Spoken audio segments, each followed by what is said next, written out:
Hi, my name is Dave Holmes. Welcome back to cyclingphysio.com. I'm sitting here with Jeff Osetic from Peak Power, and Jeff is definitely one of the trainers that I use often in my practice. He's a very knowledgeable guy. The whole crew at Peak Power really are very professional in their approach to weightlifting. So we're sitting here at the UFC. We're just outside of the Alberta Powerlifting Championships, and I thought, this might be a good opportunity to talk about a rather controversial subject, which is weight training in cycling. Some people swear by weight training, some people swear against it. I think that there's definitely a place for weight training in your training program, in the off season especially. But why don't we, since we're sitting next to an expert, why don't I ask Jeff a little bit about that? But before we get into the nitty gritty, Jeff, just let me know a little bit about yourself, your academic background. My academic background, I started in 1996. I started at a brand new university. I got my general studies degree there, and then transferred that into an education degree. And partway through there, I realized that's not quite the area of expertise I want to be in. So I transferred right into a exercise and sports science degree at the University of Manitoba.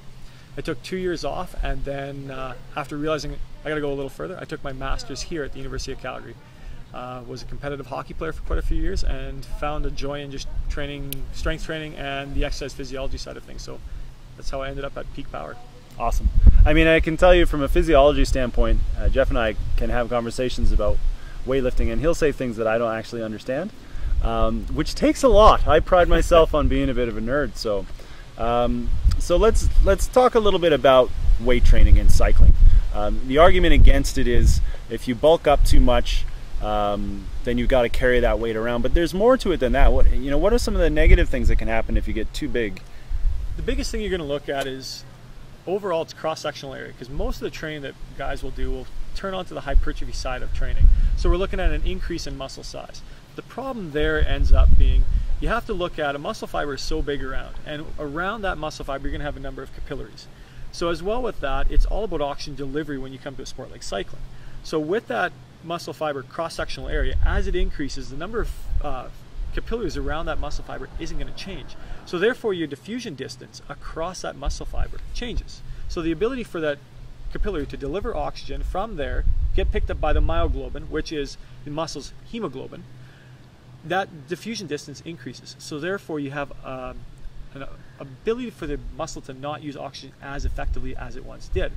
So with that, you end up having mitochondrial dilution. So the number of mitochondria per cross-sectional area will actually be, as the increase in cross-sectional area, the number of capillary or mitochondria don't really increase. So you have that dissociation of oxygen delivery. And for those of you who skipped biology in high school, the mitochondria, those are the things that actually produce the energy within the cell. That's right. Where you get your ATP generation. Right. So, now that we've talked about some of the negative things, I mean, there are lots of professional cyclists who lift weights. So what should we be looking at? I guess more before we get into sort of what type of weightlifting should we do, what sort of scenario do you picture a cyclist where you would be working with him and say, you really need to get into the gym and focus on some weights? Well, one of the big things, the biggest indicator of physical fitness for a cyclist is always VO2 max. So we have a lot of athletes that come in for VO2 max testing, anywhere from our alpiners to our general hikers to our cyclists. And with that, we're going to look at their max aerobic power, their wattage at max aerobic power. So we know that for a specific event or a specific category of cyclists, you're going to be looking at what kind of wattages should these guys be putting out. And you might see that if they have ample wattage, but they just don't have that ability to sprint, well, we're looking at, maybe we need to get you into that weight room and get you doing some hypertrophy training, because we need you to be able to generate more power. But it could be on the fact that if they're generating ample wattage but they just don't have that sprint ability, it's all about max strength. It's all about power development. So it doesn't have to be on the hypertrophy side. So there are areas in cycling where, we do need to do some hypertrophy, but it has to be monitored by, someone like myself or the guys down at Peak that could say, we don't need hypertrophy, we need you to be doing strength work. Right. So maybe explain the difference in a workout between a workout that's going to focus on hypertrophy and getting the muscle a bit bigger versus workouts that are going to actually get the muscle stronger without that increase in size. Well, with a hypertrophy workout, we're looking for time under tension. So we're looking at a number of reps, probably anywhere from, on the 8 to 12 range, and we're looking at a slow tempo. So we're looking at a 2-1-2 tempo. So it's 2 seconds on the eccentric, 1 second hold, and a 2 second on the concentric.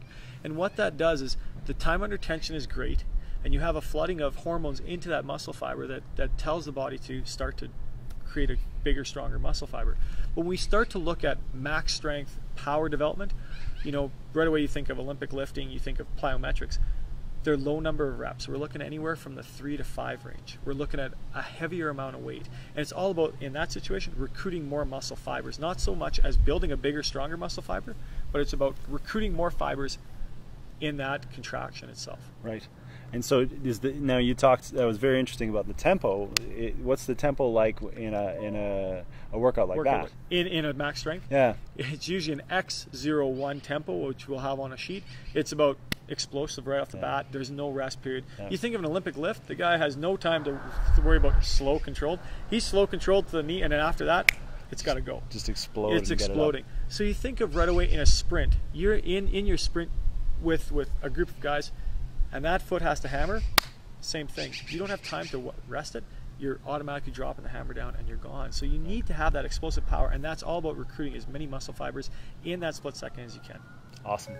Well, I'm sure, I mean, I learned a lot already, so that's going to help a lot of people in the off season, especially, you know, decide whether or not the weight training is for them.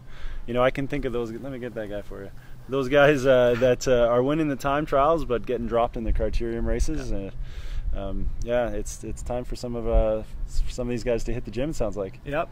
And you know, and there's a lot of options that we have. It's, you know, to sit down with one of us, we can look at, you know, how are you doing in your races? Do you need the sprint work? Do you need the hypertrophy? You know, maybe it's a stability thing. And like you and I have talked long about this, about, you know, where do you have dysfunctions in your strength? And you know, and that's about fixing that as well, because it's all about power development and being able to generate more power and putting force through those pedals.